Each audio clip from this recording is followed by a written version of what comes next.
CCE प्रारंभिक परीक्षा को रद्द करने की मांग की। साथ ही नए सिरे से परीक्षा करवाए जाने की मांग को दोहराया।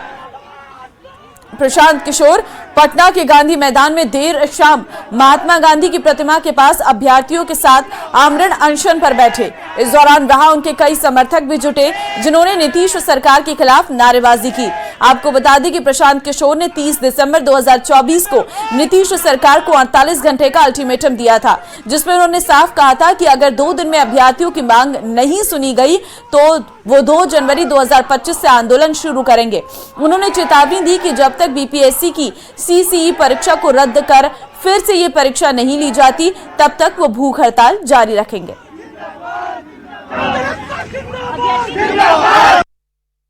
बिहार में ध्वस्त शिक्षा व्यवस्था और 70वीं बीपीएससी परीक्षा में भारी गड़बड़ी को लेकर प्रशांत किशोर, जो जन सुराज के सूत्रधार हैं, आज पटना के गांधी मैदान में आमरण अनशन पर बैठे हैं। तस्वीरों में भी आप साफ तौर पर देख सकते हैं, तमाम जो बीपीएससी के अभ्यर्थी हैं वो बैठे हैं और साथ ही जन सुराज के लोग भी साथ में मौजूद हैं। सामने प्रशांत किशोर बैठे हैं और इन लोगों का यह मांग है कि जो 70वीं बीपीएससी परीक्षा हुई है उसमें भारी गड़बड़ी हुई है और ऐसे में इस परीक्षा को रद्द करना चाहिए। और आज 18वां दिन पटना के गर्दनी बाग में भी छात्रों का लगातार वहां पर अनशन जारी है और ये पटना के गांधी मैदान में गांधी मूर्ति के नीचे प्रशांत किशोर यहां पर आमरण अनशन पर बैठे। गांधी मैदान से प्रशांत किशोर को हटाने के लिए पुलिस फोर्स के साथ कई अधिकारी पहुंचे, जिन्होंने लगातार प्रशांत किशोर से गांधी मैदान खाली कर गर्दनी बाग में शिफ्ट होने की अपील की, लेकिन प्रशांत किशोर को गांधी मैदान में अनशन की अनुमति नहीं दी गई है। उन्हें वहां से हटाने के लिए पुलिस ने कई बार अनाउंसमेंट भी की है।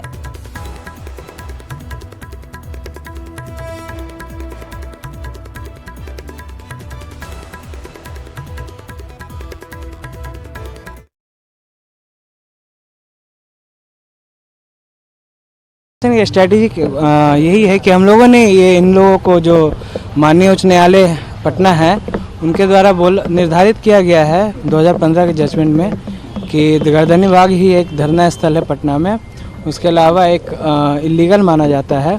तो इनके द्वारा जो भी किया जा रहा है यहाँ पर गांधी प्रतिमा के आसपास, वो एक अवैध असेंबली है।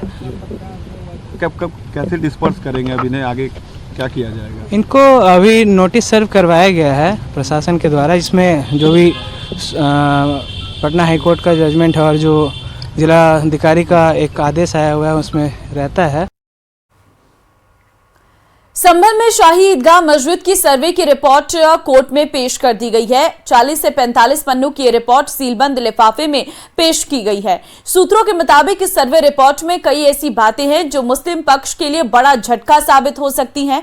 दूसरी ओर संभल में लगातार सनातन के सबूत मिल रहे हैं। संभल में 7वां कुआं मिला है और जिला प्रशासन की निगरानी में कुएं की खुदाई हो रही है। इस कुएं के पास एक पुराना मंदिर भी मिला है। दावा है कि यह मंदिर 150 साल से भी अधिक पुराना हो सकता है। चामुंडा देवी मंदिर बताया जा रहा है कि इस धर्म स्थान पर श्रद्धालुओं की भीड़ जुटनी शुरू हो चुकी है। ये रिपोर्ट देखिए।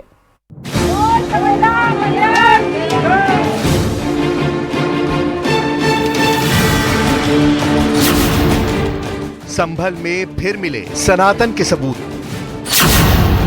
संभल में फिर मिला एक और प्राचीन कूप। संभल में अब हुए चामुंडा देवी के दर्शन। संभल में सनातन के कितने प्रतीक। ये तस्वीरें संभल के महमूद का सराय इलाके की हैं, जहां बड़ी संख्या में जुटी महिलाओं की मांग है कि उनके प्राचीन मंदिर के दरवाजे उनके लिए खोल दिए जाए।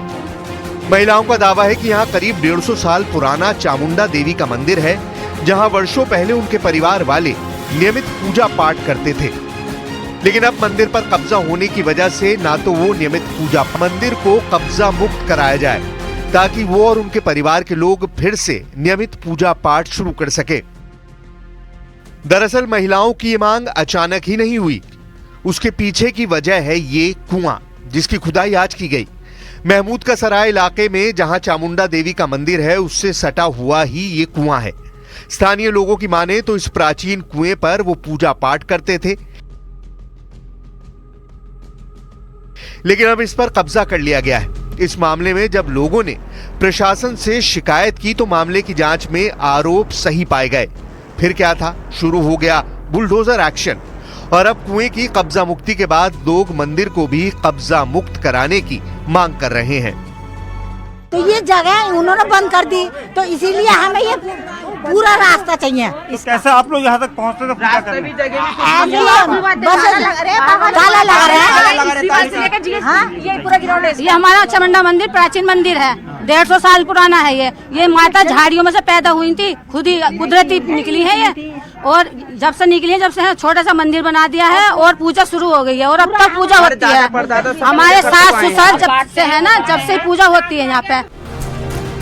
खैर, चामुंडा देवी मंदिर पर महिलाओं की मांग का क्या होगा ये तो आगे तय होगा, लेकिन नए साल पर इस दौरान मिले शिव और हनुमान मंदिर में भक्तों ने दिव्य पूजा पाठ की, जिसमें बड़ी संख्या में श्रद्धालुओं ने हिस्सा लिया।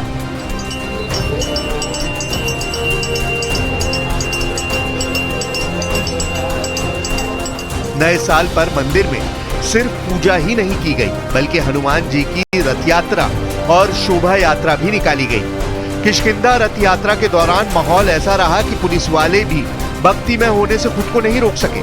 सड़कों और गलियों से निकली इस यात्रा के दौरान लोग बजरंगबली और शिव के साथ कल्कि भगवान के जयकारे लगाते रहे। कल्कि भगवान का अवतार होने वाले हैं इसी संबल क्षेत्र में, तो भगवान प्राकट्य हो गया। जब प्राकट्य हो गया तो भगवान विष्णु का, कल्कि भगवान का जो अनन्य भक्त हैं, मौन बैठेंगे क्या? आ गया अभी, क्योंकि यही हनुमान जी त्रेता युग में श्री रामचंद्र भगवान को पूजा किया, सेवा में थे। जब कृष्ण भगवान भी बुला दिया, अभी कल्कि भगवान ही साक्षात हनुमान जी को बुला दिया। देखिए इसी जगह में कुछ दिनों की, कुछ वर्षों के पहले क्या क्या वो आपको पता है। साक्षात जब हनुमान जी पदार्पण हो जाते हैं, उसका चेहरा ही बदल जाता है। संभल में किष्किंधा रथ यात्रा निकली तो बलिया में संवैधानिक अधिकार रथ यात्रा निकली, और इस दौरान बलिया पहुंचे यूपी के मंत्री संजय निषाद ने संभल पर एक स्पष्ट संदेश भी दिया। तो विरासत अगर हमारी कोई उस पर कब्जा किया तो मिलना चाहिए। आज के दिन में जब इस्लाम धर्म में लिख दिया गया कि इबादत जगह पर, विवादित जगह पर इबादत करना गुनाह है, तो जितनी विवादित जगह है उन्हें छोड़ देना चाहिए, हराना चाहिए। और विपक्ष के लोग एक विशेष वर्ग को खुश करने के लिए बयानबाजी करते हैं। तो संभल पर सियासत सिर्फ इतनी ही नहीं है, जामा मस्जिद के सामने बन रही पुलिस चौकी पर भी सियासी रण शुरू हो गया है। संभल में सत्यव्रत चौकी का काम तेजी से चल रहा है और यही वजह है कि महज 5 दिनों में ही पुलिस चौकी के भवन में छत भी पड़ गई है। लेकिन इसको लेकर सियासत भी उतनी ही तेज हो गई है।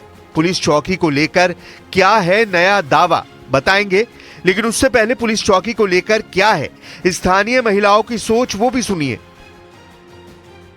जैसा आपके हस्बैंड कर रहे हैं कि या तो संपत्ति हमें मिल जाए, नहीं तो वहाँ पे मंदिर बना दी जाए, पुलिस चौकी बना दी जाए। आप सहमत हैं इस बात से? जी, पूरे परिवार से सहमत। तो एक तरफ पुलिस चौकी के निर्माण से लोगों में खुशी है, तो वहीं AIMIM के प्रमुख असदुद्दीन ओवैसी ने दावा किया है कि पुलिस चौकी की जमीन वक्फ बोर्ड की है और प्रशासन उस पर कब्जा कर रहा है। हमने जब इस बारे में जिले के DM से बात की तो उन्होंने उस जमीन पर दावे का पूरा सच बताया।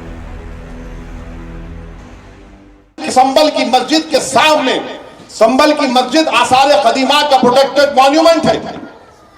प्रोटेक्टेड मॉन्यूमेंट का कानून यह है कि उसके 100 मीटर के अतराफ में कोई तामीरी नहीं हो सकता। यह पार्लियामेंट का कानून है।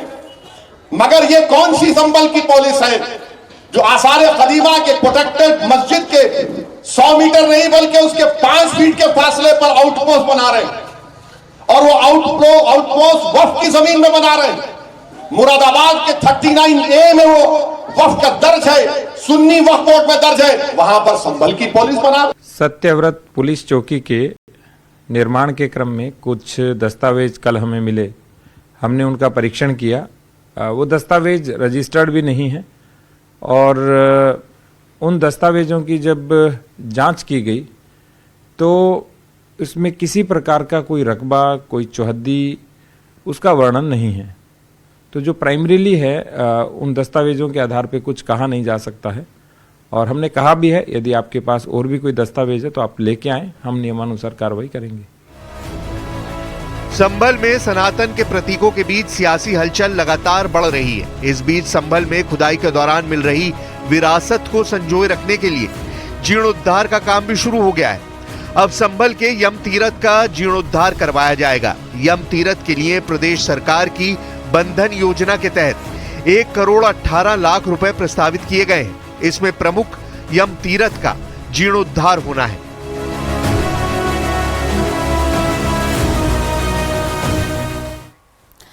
यूपी के सरस्वती में मदरसे से नकली नोट बरामद मामले में बड़ा पर्दाफाश हुआ है। जांच में सामने आया है कि सरस्वती में मदरसा अवैध रूप से संचालित किया जा रहा था और मदरसे से कुछ दवाएं भी पुलिस को मिली है। इसके अलावा जांच में ये भी सामने आया है कि मदरसा चलाने वाले मुबारक अली उर्फ नूरी बाबा लोगों से चंदा वसूलता था और उन्होंने नेपाल बॉर्डर के पास काफी प्रॉपर्टी खरीदी हुई थी और इस मदरसे में बाहर से भी महिलाएं आती थी।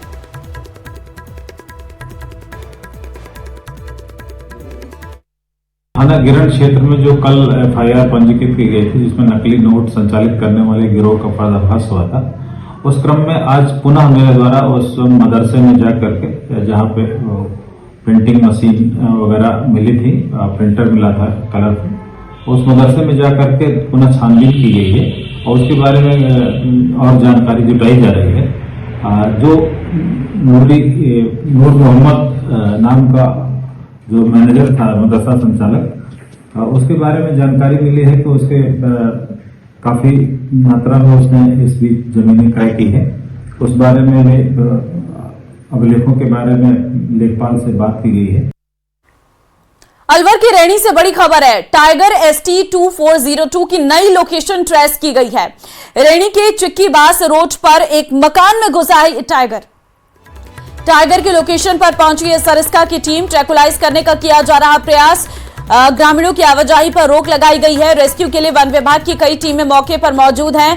टाइगर को लेकर आज रैनी क्षेत्र में दूसरा दिन है, तो अब टाइगर की लोकेशन जो है वो मिल गई है और ऐसे में चिल्की बास रोड में ट्रैकुलाइज करने की कोशिश की जा रही है और वन विभाग की टीमें यहां पर मौजूद है। ग्रामीणों की आवाजाही पर अब रोक लगा दी गई है।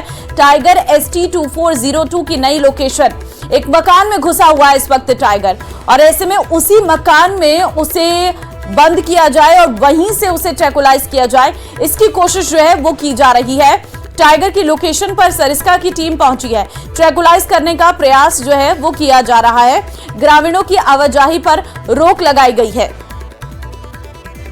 तो ये बड़ी जानकारी इस वक्त आपको हम दे रहे हैं, जहां पर टाइगर की लोकेशन पर पहुंची है सरिस्का की टीम। ट्रैकुलाइज करने का प्रयास जो है वो किया जा रहा है। ग्रामीणों की आवाजाही पर रोक लगाई गई है। टाइगर ST 2402 की नई लोकेशन ट्रेस की गई है। नितिन हमारे संवाददाता फोन लाइन पे है। नितिन, क्या अपडेट है आपके पास? बताया जा रहा है कि एक मकान में घुसा हुआ है टाइगर। जी, ये जो सरिस्का का जो टाइगर है वो लगातार 3 दिन से जो है रैनी क्षेत्र में है और साथ में जो चिल्की का बास है वहां पर इसकी लोकेशन आई है। वन विभाग की जो टीम है लगातार इसको ट्रेस करने में लगी है। टैंकुलाइज करने का प्रयास किया जा रहा है लेकिन अभी तक टैंकुलाइज नहीं किया गया है। और ये जो टाइगर है सरिस्का से निकल के पहले दौसा पहुंच गया था। दौसा से वापसी फिर ये कल यहाँ रैनी के करणपुरा गाँव पहुंचा था और करणपुरा गाँव पहुंचने के बाद में लोगों ने जैसे ग्रामीणों ने देखा, उसके बाद वन विभाग को सूचना दी गई। वन विभाग की टीम मौके पर पहुंची। ड्रोन से भी वन विभाग की टीम ने सर्च ऑपरेशन चलाया और वैसे भी चलाया था, लेकिन जो टाइगर है वो ट्रैंकुलाइज नहीं हो पाया। लेकिन आज जो लोकेशन आ रही है वो चिल्की के पास में कोई मकान है, उसके अंदर जो है टाइगर घुसा हुआ है। ठीक है, लेकिन क्या लग रहा है, मकान के अंदर ही है अभी टाइगर या वहां से बाहर निकल गया है? क्योंकि अगर मकान के अंदर है तो कोशिश की जाएगी कि वहीं पर ट्रैकुलाइज हो सके और वहीं पर पकड़ा जाए। नहीं, बिल्कुल, जो चिल्की का बास जो रोड है उसके पास में एक मकान है, उसी मकान के अंदर टाइगर घुसा हुआ है और वन विभाग की टीम को ये सूचना लग गई है और वन विभाग की टीम मौके पर पहुंच रही है और उसको ट्रैंकुलाइज करने का प्रयास भी किया जाएगा। लेकिन वहां पर अभी किसी भी तरह की जो लोगों की जो आवाजाही है वो पूरी तरह रोक दी गई है और आसपास जो काफी 1-1.5 किलोमीटर तक जो है लोगों को अंदर जाने नहीं दिया जा रहा है। और वन विभाग की टीम लगातार, रणथंभौर की टीम भी लगी हुई है, वन विभाग सरिस्का की टीम भी लगी हुई है और ट्रैंकुलाइज करने का प्रयास भी किया जा रहा है। ठीक है, बहुत धन्यवाद नितिन आपका तमाम जानकारी देने के लिए।